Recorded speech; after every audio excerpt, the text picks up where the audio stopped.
कि जागा जागा हो भइल भिनसार, रयन सारी बीती गई।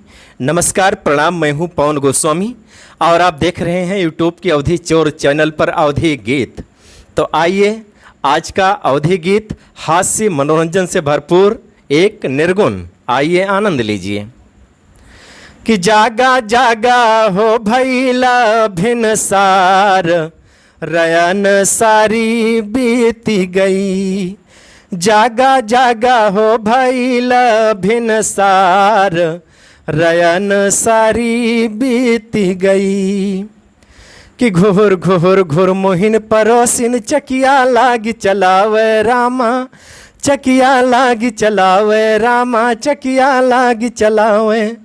घोर घोर घोर मोहिन परोसिन, चकिया लागी चलावे रामा, चकिया लागी चलावे रामा, चकिया लागी चलावे। कि निबिया पर कै श्याम चिड़ैया, श्याम श्याम गोहरावे रामा, श्याम श्याम गोहरावे रामा, श्याम श्याम गोहरावे। ठाकुर ठाकुर जी ठाकुर जी, ठाकुर ठाकुर जी ठाकुर जी, ठाकुर ठाकुर जी रटाया दिन राती, रयन सारी बीती गई। जागा जागा हो भइला भिनसार, रयन सारी बीती गई।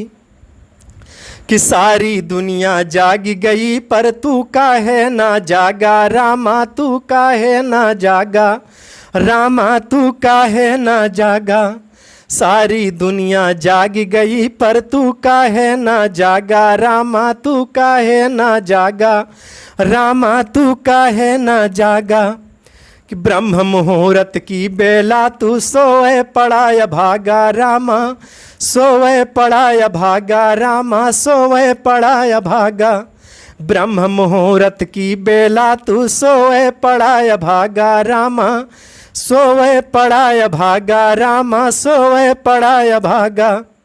कि बरसे बरसे रे, बरसे बरसे रे अमृत की धार, बरसे बरसे रे, बरसे रे, बरसे बरसे रे अमृत की धार, रयन सारी बीती गई।